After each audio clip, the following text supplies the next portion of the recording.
Have you ever wondered how our brain justifies everything we hear, even without knowing the truth?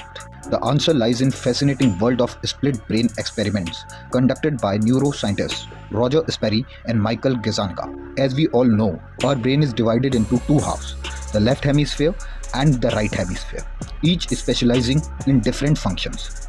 While the left brain excels in linguistic tasks, the right brain dominates in spatial mapping.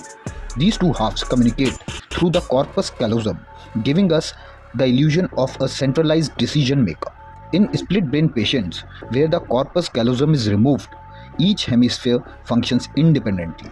Sperry and Gazzaniga presented stimuli to each hemisphere separately by showing images to the left or right visual field. When words were processed by left hemisphere, patients could say what they were, but when processed by right hemisphere, they stated there was nothing. Whenever a person look at anything from the right eye, it is processed by left hemisphere, and whenever a person is looking at anything through his or her left eye, then the thing or information is processed through right hemisphere. So this led to the discovery of left brain interpreter, where the left hemisphere attempts to make a sense of actions performed by right hemisphere. In one experiment, patients selected pictures using their left and right hands, controlled by opposite hemispheres, as you can see on the screen. They were asked to select pictures corresponding to what they see in front of them. As we can see that the left eye can see a snowbound area and the right eye could see a chicken leg. Now, as we have already explained, that whatever left eye can see is processed by right hemisphere, and whatever right eye could see is processed by left hemisphere. So it means that the brain split patient won't be able to process this image in which snow is there on the left. When they were asked to pick up corresponding objects, then very rightly the right hand pointed at chicken head and left hand pointed at the shovel, because left hand is controlled by right hemisphere and right hand is controlled by left hemisphere.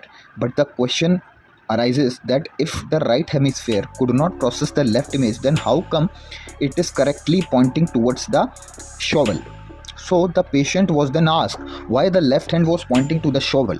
Only the left hemisphere can talk, and it did not know the answer because the decision to the point to the shovel was made by the right hemisphere. But to everyone's surprise, immediately the left hemisphere of the patient made up a story about what it could see, because left hemisphere could see only the chicken leg. So it said that the right hemisphere chose the shovel to clean out the chicken shed. However, there is no chicken shed. So this experiment has confirmed two things. One is our left brain is designed to make up stories to justify our actions even with the limited knowledge. That is why we see society keeps justifying everything. If somebody dies, then society will say because the person was very good and God loved him, so God called him. If somebody comes out alive from a life-threatening disease, then society will say because the person was so pious that God has given him a chance to live. So we kind of contradict our theories, but all these theories are nothing but an invention of our left brain. But second thing which is proved by this experiment is very important, that the decisions which we make are already made. Our left brain and right brain are not making the decisions, and that is the reason the left hand was pointing at the right object. This revelation of left brain's interpreter in action and our ability to take the right decision indicates towards the presence of a third thing in addition to our brain, which is helping us to make decisions. Maybe it is the consciousness or something else. Stay tuned to get more updates like this. Thank you.